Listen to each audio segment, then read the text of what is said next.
Dober dan in lep pozdrav v naši marčevski oddaji za zdravje. Veliko ljudi muči nespečnost in prav o tem bo danes govorila strokovnjakinja, priznana naturopatinja Erika Brajnik.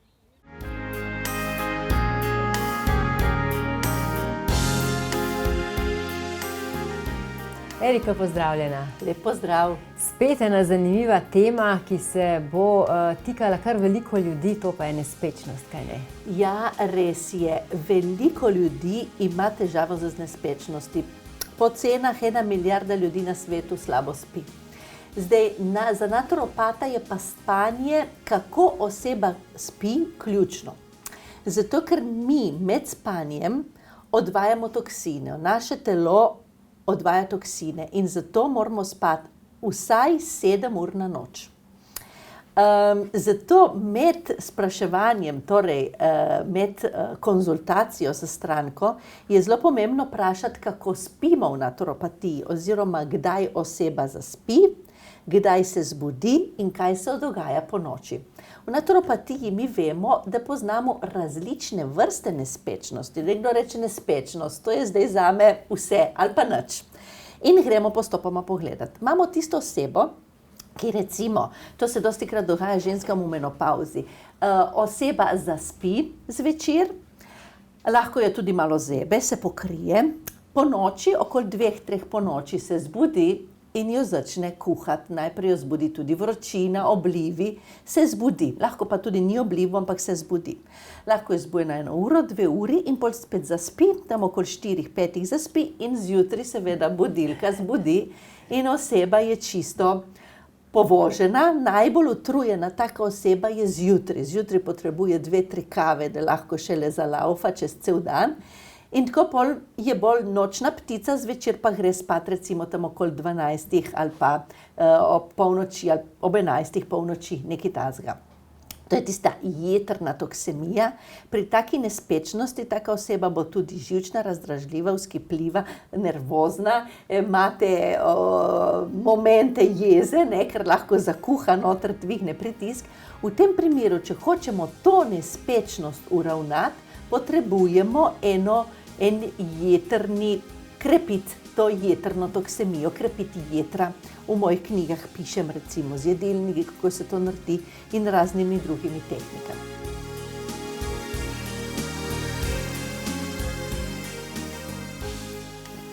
Imamo drugo nespečnost, ki je pa taka, kadar se oseba uleže, da bi zaspala, ne more zaspati. Takrat dejansko misli šibajo in se ne ustavijo. Oseba leži in kako da bi misli obvladale in krojile celo dogajanje, ne? Tudi šiba iz ene zgodbe v drugo zgodbo, iz ene v misli v drugo zbizmo, ni niti enega miselnega procesa, ker misli kar same obvladajo vse skupaj. In taka oseba reče, jaz imam zvečer polno glavo, jaz dejansko se ne morem umiriti, ne morem zaspati, pol kadar zaspim je v redu, ampak dejansko potrebujem 1 uro, tudi 2 uri se preobračam, da zaspim. Tle govorimo o toksemiji vranice. Taka oseba ima ponavadi zelo šibak želodec. Je povezano s tem vraničnim deficitem, kjer ne obvladamo svojih misli, tudi če imamo nekaj za prebrati, dejansko oseba se zelo težko skoncentrira, prebere, ker pride do konca reče, kaj sem bral? In so misli že obvladale ta moment. Taka oseba ima dostikrat polno glavo, ima težko glavo in takrat je zelo, govorimo o toksemiji vranice. Torej dejansko imamo en vranični deficit, ki ga moramo krepiti in spet v mojih knjigah govorim o tem tipu, o tem šibkosti in kako se znebimo tega tipa nespečnosti, torej da težko zaspimo. Je oseba, ki pride po kosilu zelo utrujena in rada zaspi popoldne 20 minut, 10 minut ali pa 1 urico. Takrat govorimo o tem vraničnem deficitu in zelo dobro je recimo, če dodamo živila, ki imajo dosti kroma, tako kot je brokoli, tako kot so datli. Pišem noter v mojih knjigah, zato ker krom uredi inzulinsko nihanje in bo to sebi pomagalo. Ne samo proti tej nespečnosti, ampak tudi, da bo imela več koncentracije.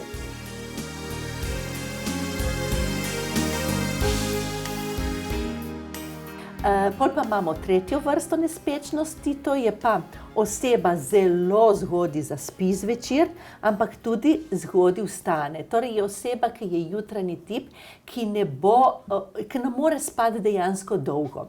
Je oseba, ker tudi če more se zbuditi tam okoli 4 zjutraj, lahko jo zbudi tudi razbijanje srca.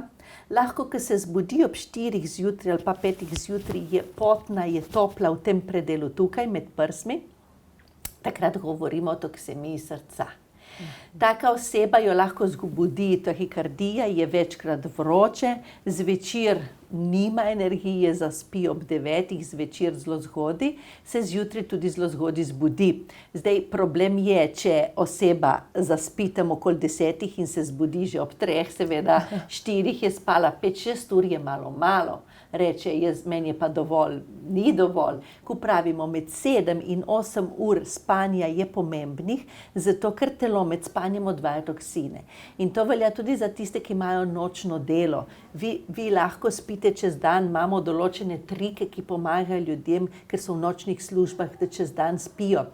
Te trike izvajamo ponavadi s hrano, zato ker hrana moramo mi imeti, veste, en red, kot v hotelu, ki imamo, zajtrk med 6 in 9 zjutraj, kosilo med 11 in 1, večerja med 6 in 8 zvečer in nič drugače. Ne moramo našemu telesu se zbuditi opoldne in je zajtrk. Takrat je ura za kosilo in nič drugače.